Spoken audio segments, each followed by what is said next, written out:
Good afternoon mga kaibigan. Kumusta po kayong lahat? Long time no video po tayo, no? Ayan, sa ating pagbabalik, tayo ay babahagi ko sa inyo yung panibagong venture or panibagong enterprise na papasukin natin, no? Ito po ay backyard chicken farming.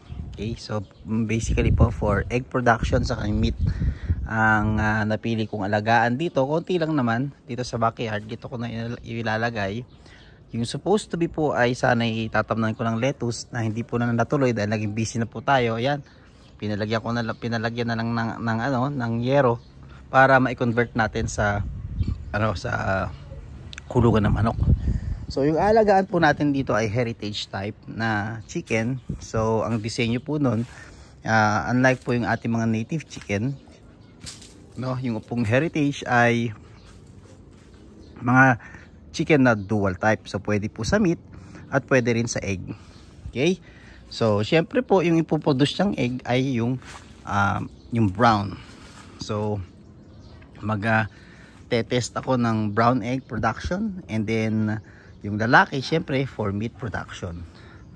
So yan, nitong mga nakaraang buwan, a few weeks ago, April, ay nag-enroll ako, nag-seminar ako, nag-enroll ako kay Doc Erwin sa dominant type ng mga breed ng chicken. So ito po is chicken na imported from Europe, no, from Czech Republic. No, para isubukan natin dito. So maganda naman yung review, maganda rin yung egg production niya. So let's see kung masusustain po natin yung production. So basically sundin natin yung ating natutunan and then i-apply natin. So saan tayo magsisimula? So syempre bago tayo mag-order, actually nakapag-order na ako ng breeder o yung parent stock. So gagawin ko na, piniprepare ko na yung kanilang lalagyan. So ito po, dahil andito po tayo sa Palayan City, so hindi naman to, wala naman tong mga bukid-bukid. So ito na lang i-prepare ko sa kanila. So obviously po ay magiging challenge natin dito yung pagko-control ng temperature dito sa loob, pero maglalagay na lang po ako diyan ng ceiling fan. Okay, para maipaikot natin. Maipaikot ko, makontrol ko yung temperature dito sa loob. And then yung pong ating mga fine na net, papalitan ko po yung gilid para mas pumasok yung hangin, magkaroon ng air circulation. Okay, talking about dun po sa revision or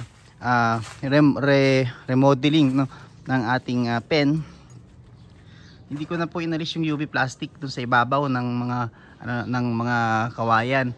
So pinatungan na lang po yan ng wood, no, coco lumber, pinatong na lang po yan. Then saka nilagay yung yero na coated na, may green coated na para medyo mas tumagal. Okay, so yung design ay napakasimple, ganyan lang. So ang objective ko rito ay masimulan ko soon as I can, masimulan ko ng maaga sa quickest possible time yung pag-aalaga para maaga akong matuto. So yung aking mga napag-aralan sa seminar, i-apply natin dito, and then we improve as we go along. Okay? So dun po sa side na yon, dun po ang magiging grow up stage. And then etong side na po na ito, so syempre nililinis natin mga kalat-kalat yan, ginawang tambakan. Ito pong side na to ang kanyang magiging parang free range. So free range type po siya. So lalagyan pa po ito ng isang level po ng hollow blocks, and then pupunuin natin ng ipa. Okay, para siya pong mag-absorb ng moisture, para maiwasan natin yung ammonia, pag build up ng ammonia. So sa unang level maglalagay po ako ng yero, isang level lang ng yero sa gilid, to control yung mga papasok na mga kung ano-ano. Okay, so depende po sa magiging progress ng project. So possible din na baka sementuhin ko po itong ating ground. Okay, dahil kapag hindi ko po ito sementuhin guys, magtatanel lang yung ating mga daga. So itong area natin ay kabahayan. So syempre maraming daga sa palipaligid. So maaari pong pumasok dito sa ating kulungan. O kaya kailangan ay iayos na po natin siya. So may option to make yung floor natin na concrete para hindi magtanil yung daga. Okay? Or as is na lang siya. Tini-obserbahan natin kung ano yung mangyayari. Okay? So tingnan natin kung ano yung mapag-iisipan ko habang ginagawa ito. So yung pong nagawa nila, bilis po ng trabaho nila, bilis ng progress, talagang dire-diretso po yung kanilang pagmamodify. So ito po yung 1 day completion, share ko sa inyo. Isang araw nilang isang araw nilang tinrabaho. So siguro bukas, shoutout kila Jay, so yung kasama niya, bukas babalik sila at tatapusin na nila yung kabilang side. So yan, dahil ito po ay open, yan kasi i-open ko po yan, papalitan ko lang ng medyo mas maano na screen, no? Dahil yan po ay open, kailangan po natin na yung pong ating, ano ba tawag dito, yan, yung pasobra po na yan, dapat po mga actually 1.2 to 1.5 meters ang layo, pero okay na yan, sakto na yan para lang hindi umanggi pag umuulan. Okay, pag umanggi man dito, may papasukan naman dun yung ating mga chicken. Okay, so yan po yung itsura nya. Then akyat ako rito para maipakita sa inyo yung roof. Okay, akyat tayo. Yan, whoop ya, pakita ko sa inyo para maganda. So yun, yan po yung maging style sa taas. Alright, so yan mga kaibigan. So paano kung hindi paano kung hindi nag-succeed? Paano kung bigla tayong sumemplang, biglang na-eguls, nalugi? So pag nalugi po tayo, dahil yan po ay magiging concrete floor, na aalisin ko lang po yung gilid, magiging labahan na po yan.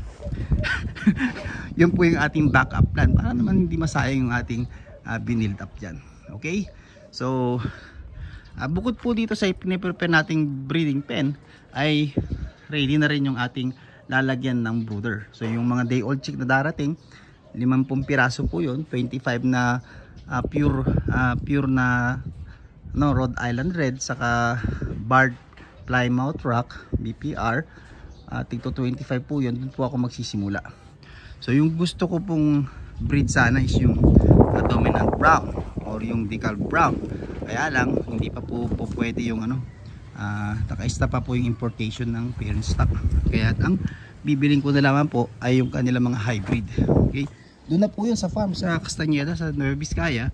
Doon ko na po yun itutuloy dahil medyo marami na po yung numbers nun, no? Hindi na po siya pang backyard.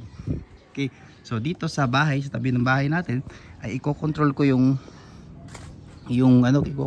population para madali kong i-manage yung kanilang dumi, hindi kami umumoy dito. And at the same time naman, mapag-aralan ko yung proseso ng laying, RTL, ready to lay, yung egg yung layered feeding program, yung broiler feeding program, etc. Okay, and yun, makikita nyo po dyan pag dumating na yung ating mga manok. Ibabahagi ko po sa inyo kapag andito na. So this is gonna be a 3 to 4 months venture. So yan yung isa sa ating gusto makita po dito sa ating bakuran. Okay, marami tayong mga gulay-gulay na sobra, so pwede ko nang ipakain sa kanila. Of course, kailangan ko po pa rin i-revise or reviewin yung design para laging tuyo po dito sa ating kulungan. So ano naman yung gagawin natin dito sa ating greenhouse? So ito pong greenhouse na to ay I'll keep it as is. Lilinisan ko lang po ito. Yan, medyo nagtanggal na ako ng mga baging-baging.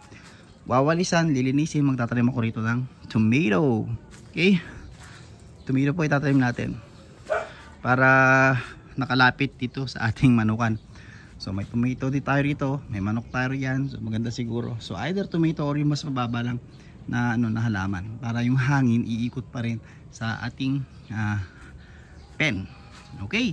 So yun lang mga kaibigan. So, sa mga nagtatanong, ilan yung pwede nating ilagay dito sa ating area. Okay, follow ko po yung standard size, standard density. 1 meter squared ay fit po, ay pwede po sa 5 to 6 na chicken. Okay, so yun, I think ito naman po ay 2.5 by 9. So 2 by 9 kanya na lang. So nasa 18 square meters po to, times nyo sa 6. So yun po yung maximum na pwede nating ilagay dito sa ating area. Plan B. Okay, plan B. Plan B po is to acquire din yung decal white for white egg production. So yung white egg production, most probably, kung matutuloy po yung ating plano, baka dito ko po ilagay. O yan, dalawa, di ba? Isang pa ganon dito ako sa gitna mag-harvest. So pwede pong ganon na mangyari diyan. Pero kailangan ko pong tingnan muna, sa unang phase ng ating project, kailangan ko pong tingnan muna yung condition ng amoy, condition ng kanilang manure, kung paano ko siya i-monitor, paano ko siya i-manage, dahil kailangang maayos yung